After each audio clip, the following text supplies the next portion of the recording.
Hello and welcome, everybody. Thank you for joining us for Unlocking Blockchain, How to Become a Blockchain Developer in 2024. My name is Dakota Nunley. I'm the Content Strategy Manager here at Udacity, and I'm very, very excited to be joined by two Web3 experts, Guy Bibeau and Mohammed Salim. They're going to share some incredible tips and guidance with you all today in all things blockchain.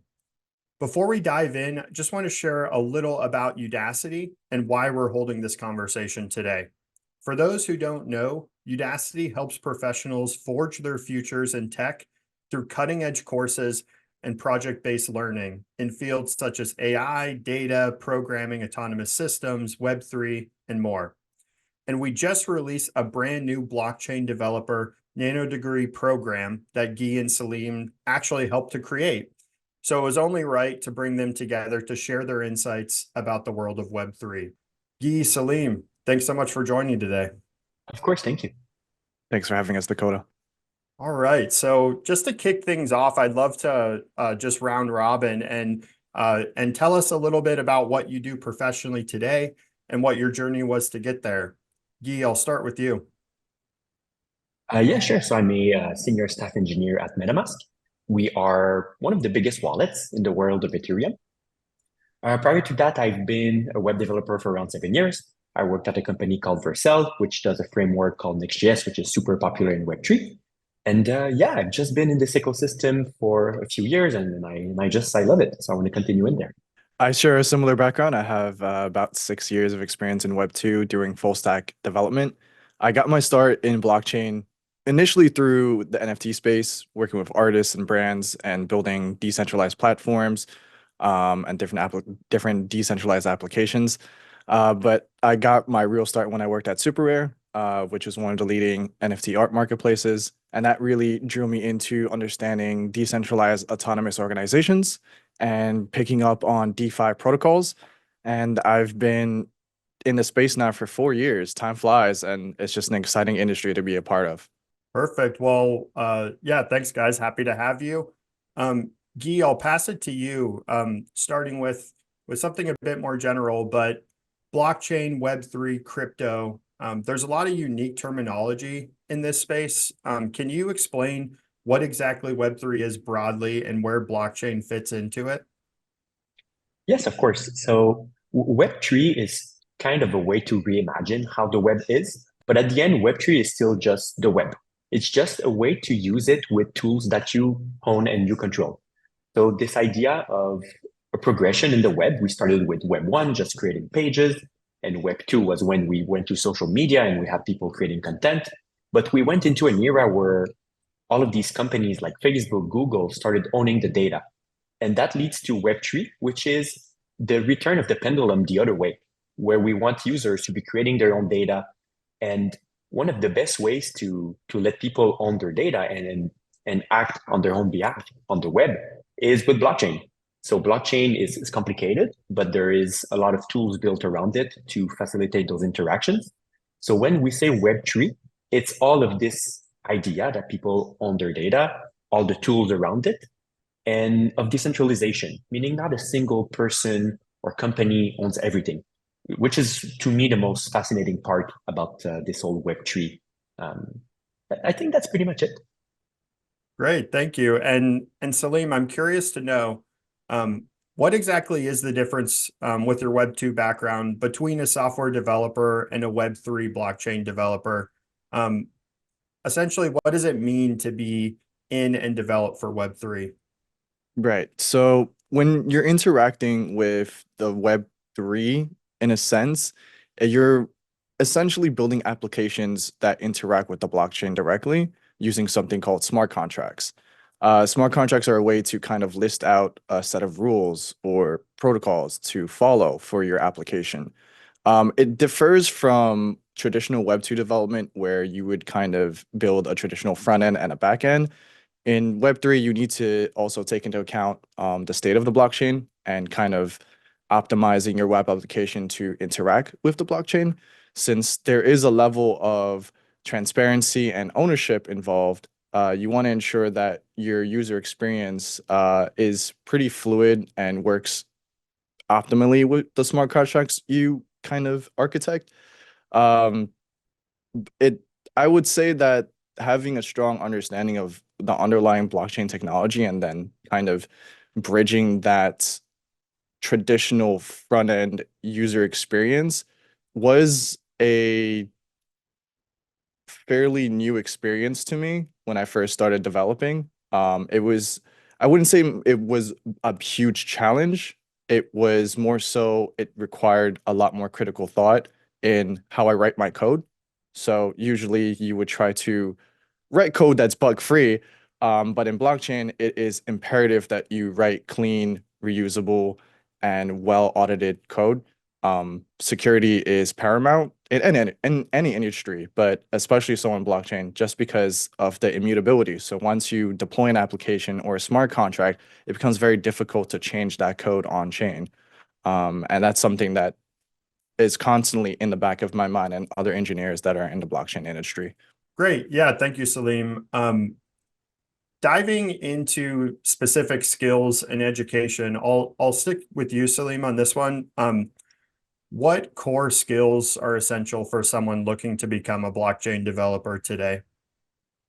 I would say, again, understanding the core principles of whatever chain that you're writing smart contracts for is something that will set you apart from any smart contract developer in the industry. There is learning the actual syntax and programming language, and then there's also understanding kind of how to write code and smart contracts that utilize the full potential of whatever chain that you're deploying on. Um, a few years ago, we were limited with the amount of tools and different technologies that we have. Fast forward, several years later to today, and we have a myriad of different solutions for various different protocols and business use cases. So it's kind of, I guess, to summarize, is to keep on top of growing trends and applying those relevant technologies and protocols to whatever application that you're building. And as an engineer, just continuously finding ways to improve your code. I personally have been taking a security course to improve my skills so that when I write smart contracts, I have a much better conversation with auditors. Since there is multiple different paths in blockchain engineering, you can write smart contracts, you can also audit and do security as well. That's another pathway.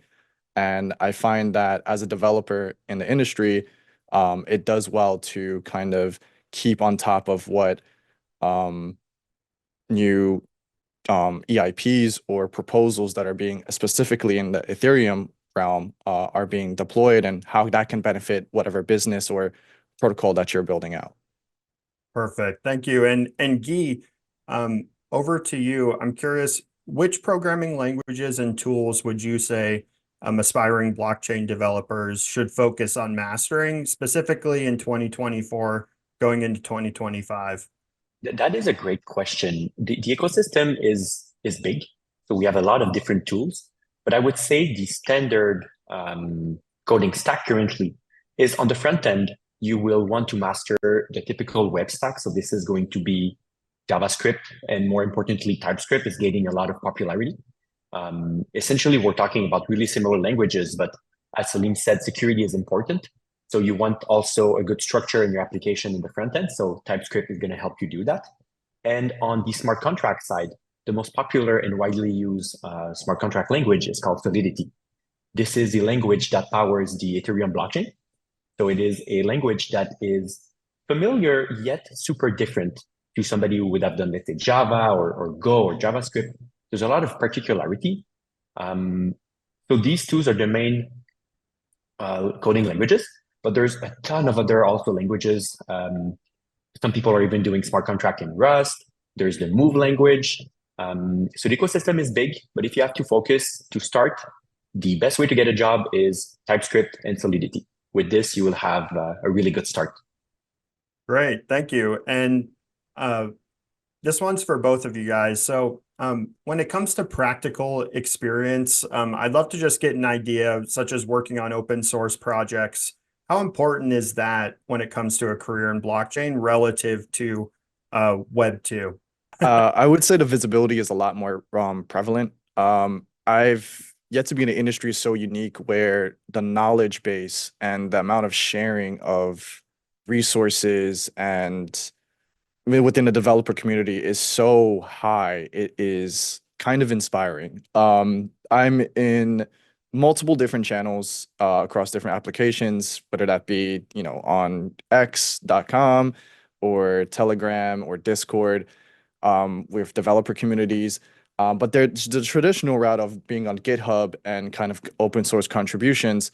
That is a very, very lively market. And I feel like as someone who is starting in the industry, you would do well to spend some time in some of the protocols that pique your interest, maybe poke around, ask some questions, you know, um, kind of contribute to those projects any way that you can, especially on your journey to learning when the knowledge is fresh in your mind and you might be able to see something or have a question that might add value to people who have been in the industry for so long. Um, your input is valuable at the end of the day. And I feel like blockchain is very welcoming to that kind of contribution. Um, Definitely mimics the essence of the whole decentralization and ownership aspect of blockchain. And it brings it right back to that developer community, which is super important. And I would say this is definitely the industry that nails that. And I think to just Salim really put it well together. So I think I could add a few points by sharing a little bit my own story of how I came to work for MetaMask. I was actually doing open source examples on my YouTube channel and on my GitHub. I was actually creating examples of Next.js with MetaMask.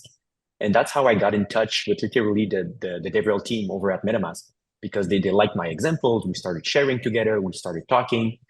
And literally in a few DMs later on X, ended up with a job offer a few months later.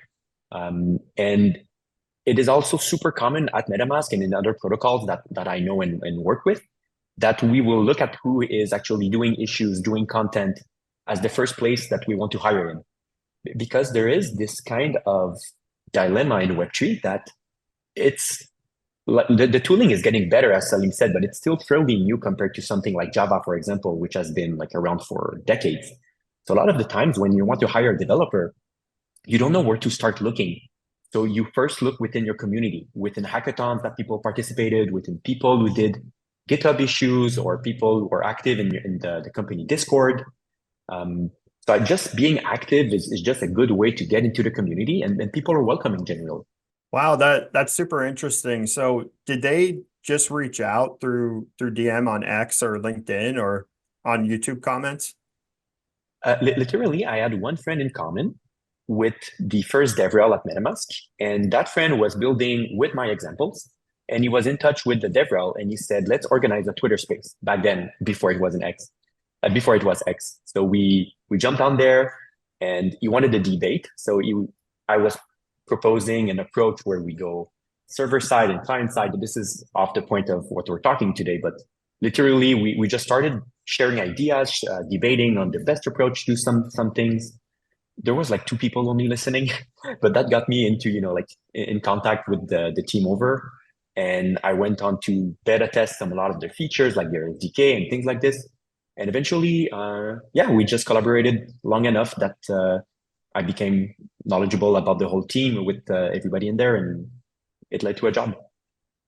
It's insane how similar my story is too as well. I had started working on a project with an actual client who turned into a friend, a very close friend of mine. He's an artist, and that relationship kind of sparked my. I'm very introverted. I assume most engineers have that stigma of being very introverted. So I find it very difficult to kind of like put myself out there quite frequently. But I find that this space is very, again, like we talked about, is very friendly and open to that. And one of the first things I noticed was when I collaborated with my artist friend, we made a project, and though it didn't get that much attention, or at least as big as some other projects, the core people that saw the application, saw the code I wrote, and wanted to do things a similar thing that we had channels where we had like a dev corner where people can pop in, ask questions, I'll share resources because it was one of my first projects. So I was also learning Solidity as well. So I was learning it and I was applying what I was learning to build out this application because in my opinion, that's the best way to learn is to build. And honestly, like those people that were in those channels, I still like I see what they're building till today, and some of them I still work with quite frequently. And it's kind of as again, I've said this so many times, it's just really inspiring. And it's just that snowball effect where you start having your presence being known and you start sharing wealth of your you start sharing your wealth of knowledge with other people and you learn something yourself as well. And those opportunities actually led me to get my job at Super Rare because I had tried to make a royalty protocol for it was called Genesis Dragons. It was a really cool pixel art dragon game that I was making. And I wanted to create like a royalty mechanic outside of OpenSea's um, kind of controversial royalty move. Um, and that kind of got my attention with Super Rare because I had been looking at their GitHub and looking at their code. And it was one of those things where we ended up striking a conversation on X or Twitter at the time. And yeah, one thing led to the next, which was surprising to me. It only happened in a few weeks, and I got that kind of first interview, and I was super nervous. It was my first like real blockchain job, and I remember going into it and explaining my code, going through it, and I just felt so relaxed because I had those kind of conversations already in the communities that I was involved with, and it was like almost like I was explaining my methodology, and I was getting live feedback from someone who was a senior engineer who he was an amazing in my eyes I thought was kind of goated. He's just an incredible engineer, and I'm here like okay. I feel like I'm being judged because I'm showing my code like in any other technical interview, but it was a very fluid conversation and it turned into something that he really picked out and pointed out that he appreciated the way that I incorporated something called Merkle trees for using whitelisting, which is insane looking back on because like you said, um industry has evolved so much with different tools that I probably would be doing how I implemented that whitelist functionality. I would implementing it so differently now. But I fondly look back at how that small little project that I had worked on with my friend turned into that opportunity to get a job, which is pretty cool. Yeah, yeah, thank you. That's really just awesome to hear. It sounds like engaging, like I guess call it networking, call it engaging with the community, is paramount when it comes to this space. And I'm curious, I'll start with you, Guy.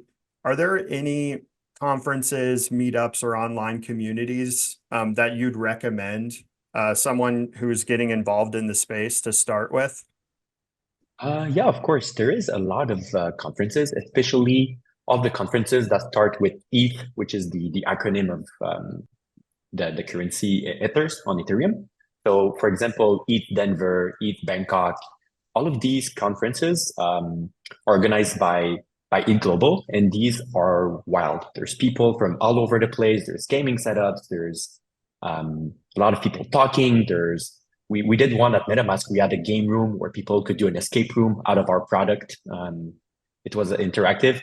So those are always fun. Those are in person. But if you want to also evolve online, I would say there's Salim mentioned decentralized autonomous organizations. This acronym means pretty much a company that exists on chain or a group of people that work on chain together. And the acronym is a DAO. So DAOs are often super common places to hang out. One of the most well-known would be Developer DAO, where a lot of people congregate. And in there's clubs, there's group projects, there's people doing their showcasing. And this one is based around an NFT. So basically you can buy a participation, but there's also a lot of other ways to participate that don't require money. So yes, there's a lot of different ways, and there's often a lot of different. I'm thinking something like SheFi also, which is aimed at teaching women and people who identify as women in the industry or non affirm. Sorry, I don't want to mess that up. Non-traditional gender affirmations to teach them finance and how to evolve. So there's a lot of clubs like this for different people to just participate. So yeah, there's a lot. So it's hard to condense an answer into a few sentences. And if I can add to that, that's an interesting point too, Guy. I had a client who they're in traditional finance trying to bridge over to DeFi through the institutional route, digital asset tokenization. And I felt like I was kind of not really like the golden boy, but I was kind of the person coming from an authentic Web3 background and kind of building out these protocols for this team. And they were super receptive to my feedback. And one of the staff members, she is a product manager, and she was talking up so much. We were having maybe, I think it was like an hour and a half. We were just chatting about blockchain and how that kind of relates back to what she's trying to understand and get a grasp and a grip of like what the heat is right now in the industry and how she can apply that within her work. And she mentioned going to, I think it's called Women in Blockchain, and they had a meetup in NYC, and she literally went to a meetup right after we had that conversation, and then we kind of synced up the next week, and the amount of value that she got from it. And I also was like super ecstatic to hear that that's a thing, especially in New York City, that especially for women in tech, to go meet up and discuss blockchain is. Yeah, yeah, sounds like it's a very welcoming and accepting space across the board. I think this is a good segue into uh into career. So, Guy, I'm curious, um, how could a software engineer integrate or start integrating blockchain principles and practices into their everyday job? That is a good question, but I think if you put privacy first, blockchain and decentralization are related cousins to privacy. So the idea that the space is welcoming is also because everybody can just be on their own and start to have a layer of anonymity, and you don't have to always be like signing with your full name, something. That's the idea behind those wallets, which have an anonymity layer. So if already you build a product, and I'm thinking of products like the Brave browser or Firefox, who took the step of not trying to record people, doing data tracking. So if you're an engineer in your day job and you want to protect the privacy of people, that's something that will be really well received by the community, blockchain and non-blockchain, but that's something that especially the blockchain community and the Web3 community look for. And finding ways of letting your users also own their own data is something that is big. So obviously for some use cases, that is not always possible. But if you at least try to give people the option, that's a good way to at least get into the mindset of decentralization and blockchain. Yeah, I love that. And Salim, I'll pass it to you. Uh what do you think is the most common, if we look into mistakes or common mistakes, um, I guess we can categorize mistakes however we want. They can lead to better opportunities, but what do you think is the most common mistake aspiring blockchain developers make when trying to launch their careers? Um, that's a great question. I would say that the most important thing when you're first learning is understanding that Solidity, I'll take that as an example since it's such a friendly language to get into and start learning, um, is understanding that your level of proficiency is never going to meet the kind of how should I phrase this? Solidity is a great language to learn, but it is very difficult to master. And knowing that early will do you a lot of justice because you will be facing constant challenges throughout your career as your career evolves from just simple, smart contracts to much more complex smart contract systems, I say that once you open up your mind to the fact that, hey, I'm not an imposter here, I do belong in this industry, it does get very complex. Um, I will say it's very easy to get into and start learning, but once you understand that you have to put a certain level of focus, and there is going to be a lot of reading, going to be a lot of reading documentation and understanding how different tools work, a lot of reading Solidity smart contracts as well. These applications, especially very complex systems for like DAOs or DeFi, can involve 25, 30 smart contracts all at once that all interact with each other. And especially in the security realm, it does help to kind of have a certain level of dedication and focus to when you're learning Solidity. And I guess to summarize all of that is always be learning. I just wanted to I think those are great points, but there's one point I've seen really often that I think is worth adding, is that what you've learned outside of Web3 is still valid and transfers. So a lot of the time people come in and this is overwhelming. Like there's decentralized databases, there's decentralized identities. But what you've learned and all of this jargon is overwhelming at first, but there are ways to make bridges between what you know and what you're learning. So I just wanted to add that because sometimes people might feel overwhelmed. So it's Mhm. okay, like one step at a time, like Salim said, 100%. a lot of reading, but what you learned is still valid. No need to go rushing in all of this right away. Yeah, definitely a lot of transferable skills, and just pacing yourself and having some patience goes a long way. Yeah, that's interesting. On that note, would you say the easiest way, I know in terms of speaking languages, everyone says, oh, just move, if you want to learn French, go to or go to, Montreal or go to Paris, and everything. Would you say the best way to pick up on that jargon is to just throw yourself in, or are there any resources that you'd recommend beginning blockchain developers consult?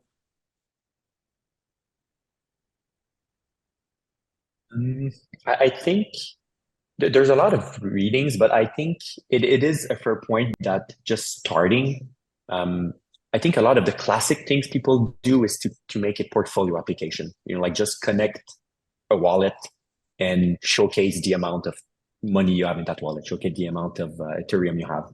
But there's so many different ways, and there's no bad or good way. It's similar to a language, you need a vocabulary that's going to be something important. So you will need to know all those concepts, but it is fine to start with ordering a coffee in Montreal, like you said, so it's fine to like hammer in like on a use case at first, and this builds your confidence. So no, I think there's no wrong way to start. The only wrong way is to not start, if I could say it like this, is like to hold yourself back because you're afraid, because it's like we said earlier, it's a welcoming ecosystem. But I'm sure Salim also has a lot of good tips since he seems to master the way of entering all of these discords, which I'm less good in this area.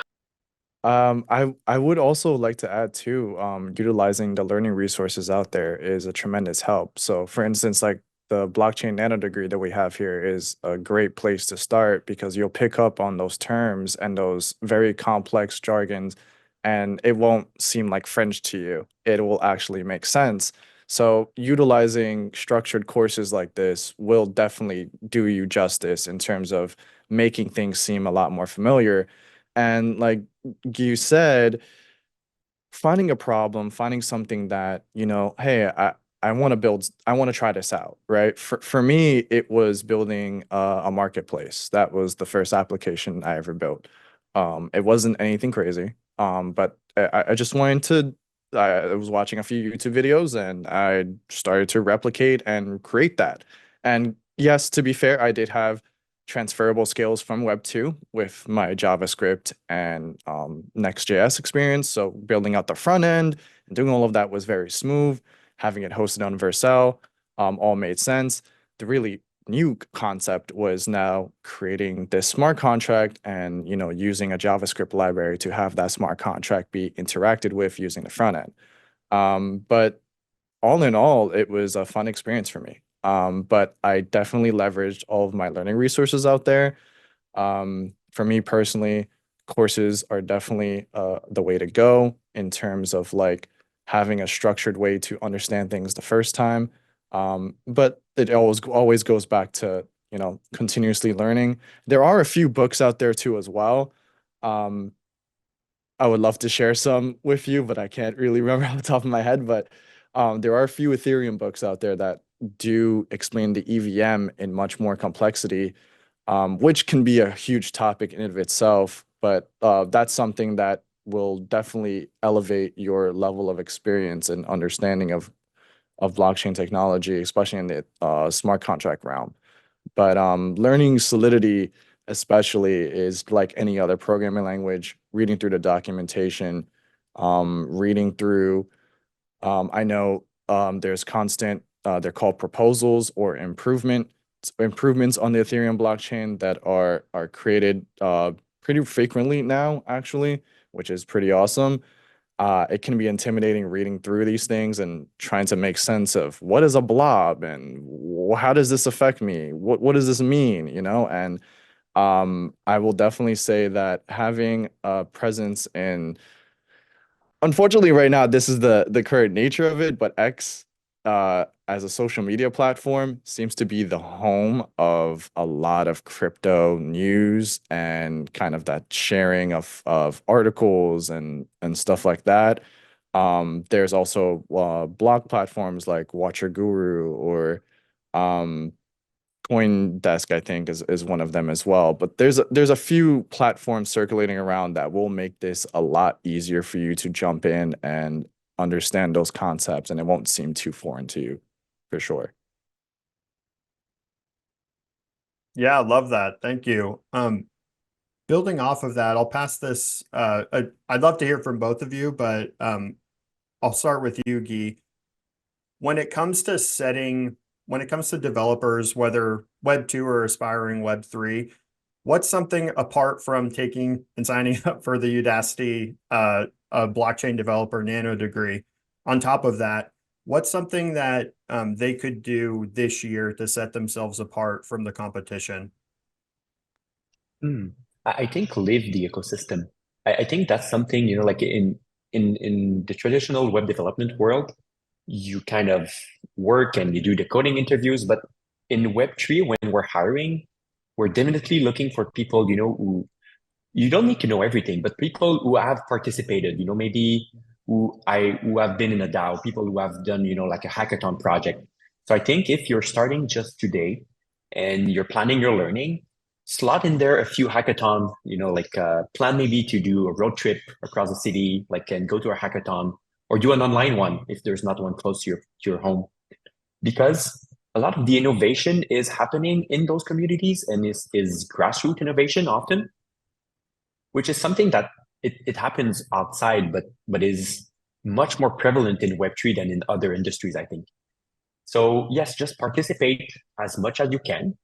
Um, Other than that, yeah, I think that's what I would say. Go to a hackathon and join a DAO. Just you know, like dive head first, and you're gonna stumble. That's fine. You know, like you're gonna fall, but you're gonna pick it back up. And there's gonna be people to help you. So if you're not afraid of, you know, trying things, the struggling part means you're actually learning. So I think just getting over that fear that this is a lot of people with NFT pictures, like you're gonna see a lot of pictures of monkeys and penguins. Like getting over that fear is you're gonna see behind those images, there's people willing to help you and who actually love sharing what they know. I think 3 or 4 more times than in other ecosystems, at least after doing 2 or 3 different ecosystems. That's the thing I love the most about this. So open yourself and in your learning, go to a hackathon. That's my best tip, I think. Yeah, that's solid advice, honestly. I think just participating in of itself is super important. There was a meetup that happened about 2 months ago in Brooklyn, because I'm from New York City, and it was a meetup of it's called CyberKongs. It's a collection on Ethereum and really tight-knit community. I went through and I met a few people I've never met in real life, but I've been chatting with practically every day, or at least I used to. Um, and it was really refreshing meeting, people who aren't, some of them aren't even developers. They're just users, people who are participating, but still understanding that are still understanding the underlying technology and are benefiting from it. So also approaching it from a user standpoint is helpful as well. And I always find some value in, talking to people who are collectors or actually part of DAOs and actually contributing and taking like participating and aren't necessarily engineers. There's a lot of value in that as well. And kind of understanding, okay, this is the kind of direction that people are moving. Maybe I should focus on this. That's how I found out about ordinals, which are a way to kind of utilize the Bitcoin blockchain and use that as a platform to now inscribe art on chain, which is pretty unique in the sense that it's actually truly immutable. And most people own Bitcoin, so to be able to have what is essentially an engraving onto Satoshis or bits of a Bitcoin is really rad and not something I would have found out through traditional routes if I didn't, see what people were kind of doing, what they were interested in, and what they were hyped about. So definitely participating in those circles is truly helpful. And the great thing about it is you're not restricted by location. It is truly all available online, but you have the option of also going in person. And I feel like there's definitely a gratification there that really takes away that imposter syndrome, because I, for one, do sometimes feel intimidated in those rooms where I feel like, oh, wow, these guys are so like they're doing such awesome things. I really should be doing more. And then when I strike up a conversation, they're super interested in what I'm building, and it's like, oh, okay, it's that validation that you're in the right place. Yeah, I love that. And just out of curiosity, did you find that meetup through X or through Discord or on meetup.com? That was through Discord. And the crazy thing is, when I was doing a lot of Web 2 work as a full stack dev, uh, most of my in-person interaction with other engineers was through Meetup and through hackathons. And that is no different here, but I do feel like there is a more international acceptance and there is a strong online presence that can be leveraged for things like that. And it was super nice to see that happen in my home city, to be able to participate in something like that. And there's quite a bit of events too. New York City is one of those places too where you can go down to Soho, and at a certain point, you can walk into a gallery and there are blockchain powered, art up for display, and you can scan a QR code and find that art on chain, which is pretty cool. So seeing those applications in real life is always a pretty mind-blowing experience. Yeah, yeah, super inspiring. Great. Yeah, well, thanks, guys. Going into future of blockchain. So if we kind of fast forward into future trends, these last three questions will be I'd love to hear from both of you. I'll start with you, Guy. What is something you're very, very excited about when it comes to Web3 that you feel not enough people are talking about? That's great. One of the big reasons why I joined was to help the tools become more mature. So I think what I'm excited about is that 2 years ago, logging onto something with Web3 was painful, honestly. Like the experiences, like the user experience was, I think we should admit it, it was pretty bad. But I think in the past 2 years of me observing the space and playing with the tooling, we have so much more tools to make a good Web3 application today. I think that's really exciting to me because now you start to be able to show this to people who are like, wait, I'm interested in trying this. It's working well, and it's a beautiful application and a beautiful project, which before was the exception and not the norm. But with the maturing of the tooling, that's now becoming possible. So yeah, just the user experience getting much better is what I'm the most excited about in the near future. Yeah, I think wallets are a huge, huge point of improvement that has happened over the past few years, especially with the team at MetaMask.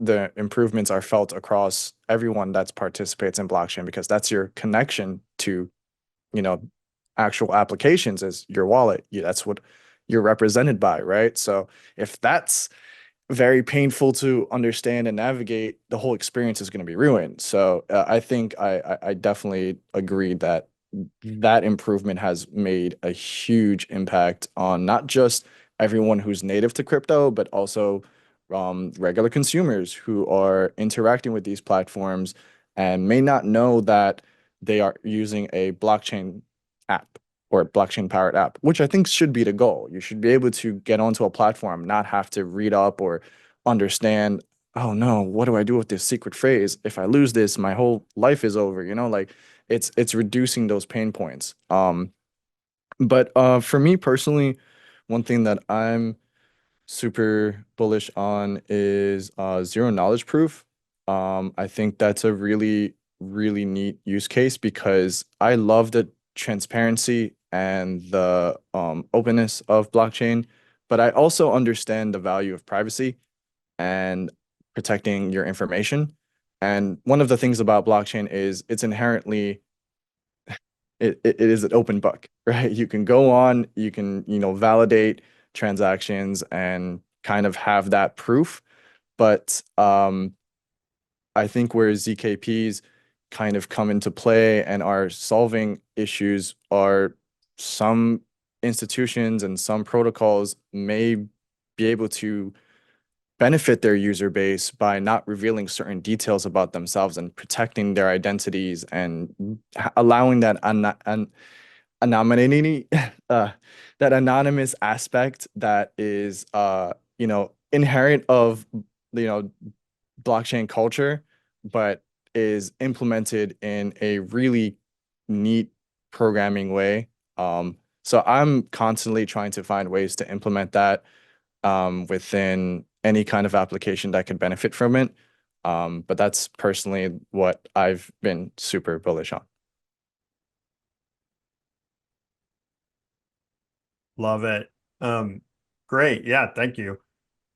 Guy, I'll start with you on this, but Salim, love to hear your thoughts as well. Can you share an interesting use case of Web3 that you feel encapsulates the opportunity that's available with the technology? Yes, one of my favorite use case always has been decentralized finance. We touched upon it a little bit, but to me, I worked before in a bank, so I was a bank employee, and I took sometimes I sent people money to other countries, and it took 5 to 10 days and cost like $50 to $100 for it not to arrive and be returned back. So this, or I've seen people with great ideas living in a country with no access to funds, no access to venture capital. And since I'm working in blockchain, I've had friends that I've met from across the globe in countries that are less fortunate than Canada or the United States. And these friends are big brain, super talented people. And before, they could not even receive payments from me when I wanted to, contract something with them. And now I can just send money to them within a few seconds and at a fraction of the cost of banking. So that's the first layer, right? Just sending money is the first aspect. But decentralized finance means letting people borrow money when they wouldn't have a bank near them, or making sure people have access to investments in a country where the government controls deeply something. So obviously there's pros and cons, right? You need certain controls in place to prevent money laundering and to prevent thieves.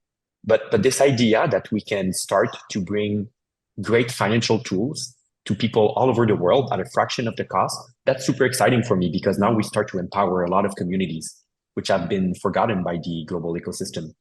So yeah, decentralized finance is one of my favorite use cases. Yeah, I agree. Bridging that international gap with different currencies and having a way for people to send and make transactions with between each other is a great use case for crypto and blockchain in general. And I think one of the things that I am super excited about is kind of like the tokenization of a lot of like digital assets. So being able to tokenize different funds or create a system where you aren't dependent on banks and certain centralized organizations, where you can actually get a reasonable return on your investments by owning certain tokens. um, I think digit tokenizing a lot of different things that we use day to day is going to be the future. For instance, being able to have a lease on chain and having that transference and that kind of like exchange between a leaser and a leasee become much more, you know, I envision a future where I won't have to actually reveal my credit score, or I won't have to reveal how much money I have in my bank account. And I can just verify that information on chain and, be able to sign a lease or, you know, sign a mortgage or something like that. And I think blockchain is definitely and it currently is being the platform that can achieve that. Um, for sure. And that's kind of like where I'm super excited about.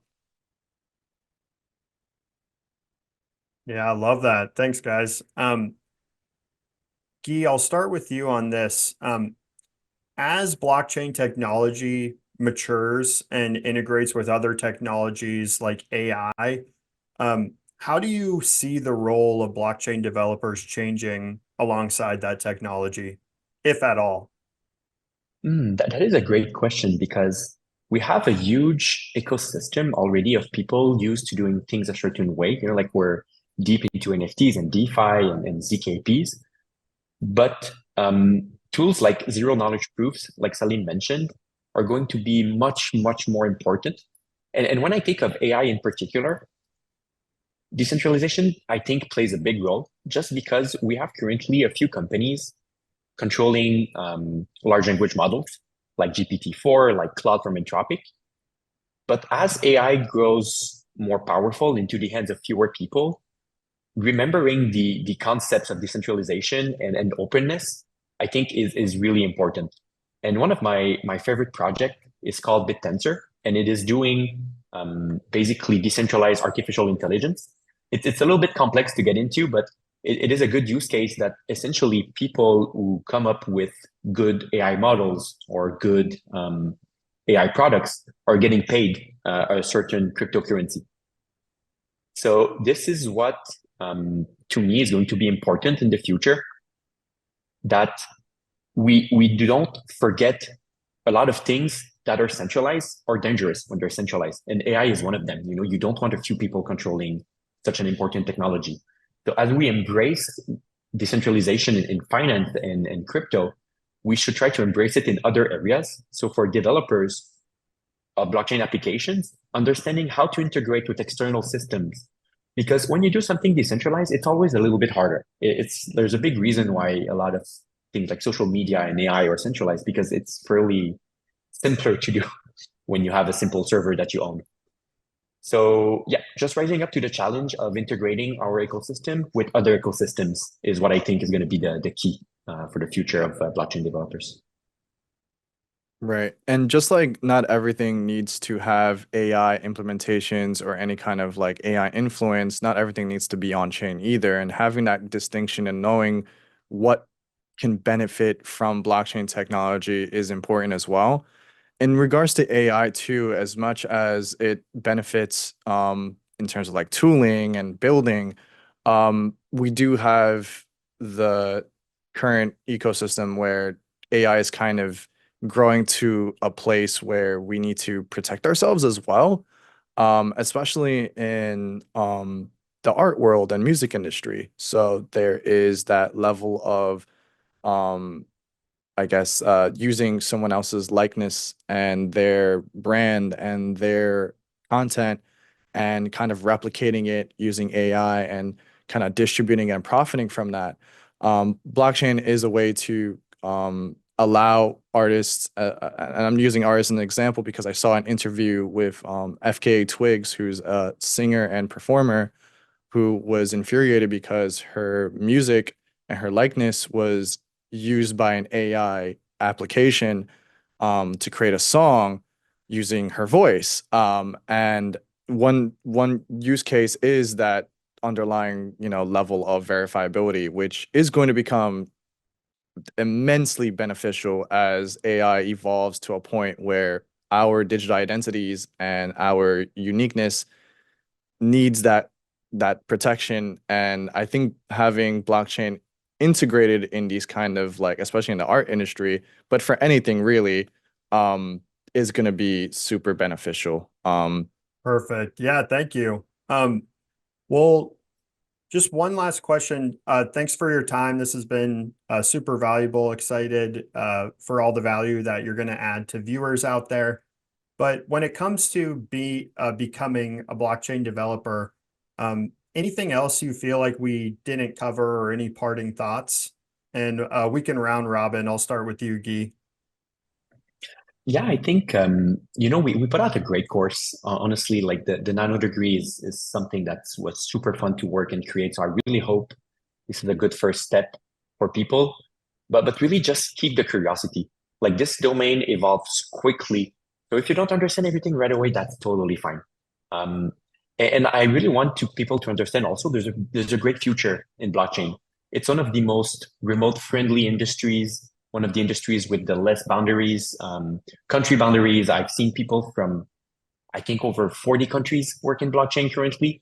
And in general, there's good job opportunities. So I think that's the parting message I'd like to convey is that the learning is just a part of the journey, but the journey is going to be super fun. But yeah, just get started. You won't regret it. Yeah, 100%. I definitely agree that just having that inherent mindset of always learning is going to be super beneficial to your career path, whether you want to continue down the path of being a developer or if you want to get more involved with security and auditing. There is definitely a place for your skill sets and your interests. As long as you have that air of curiosity, you'll do fine. Utilizing courses like the blockchain nano degree, as well as resources on YouTube or just asking questions within communities is going to be the way that you will bridge that inherent uncomfortability that you might have. And speaking of being uncomfortable, learning to accept that it's okay to be uncomfortable and not know things. It's perfectly okay. No question is considered stupid or unhelpful.